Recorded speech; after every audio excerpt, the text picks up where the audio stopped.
बार्शी तालुक्यातील गौडगाव येथे गावठाण फीडरसाठी सुरू असलेल्या विद्युत कामात मोठा निष्काळजीपणा समोर आलाय।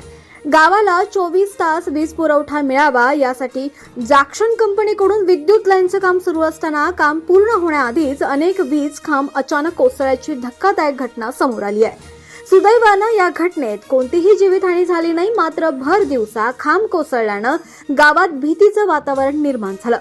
त्यामुळे नागरिकांमध्येही आता संतापाची लाट उसळली आहे। ग्रामस्थांच्या आरोपानुसार संबंधित कंपनीकडून अत्यंत निकृष्ट आणि बोगस दर्जाचं काम करण्यात येत आहे। अजून लाईन पूर्ण झाली नाही आणि खांब कोसळायला लागले।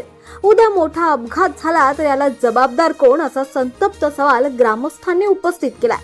स्थानिक नागरिकांनी सांगितलं की खांब उभारताना आवश्यक तांत्रिक निकष आणि सुरक्षेच्या नियमांकडे पूर्णपणे दुर्लक्ष करण्यात आलंय। त्यामुळे नव्यानं उभारलेले हे खांब काही दिवसातच जमीनदोस्त झाल्याचा आरोप होतोय। या घटनेमुळे जॅक्शन कंपनीच्या कामाच्या गुणवत्तेवर आता मोठे प्रश्नचिन्ह निर्माण झालंय। संबंधित अधिकाऱ्यांनी तात्काळ चौकशी करून दोषींवर कठोर कारवाई करावी अशी मागणी आता ग्रामस्थांकडून करण्यात येते। दरम्यान गावातील नागरिकांनी निकृष्ट कामाविरोधात आंदोलनाचा इशाराही दिला।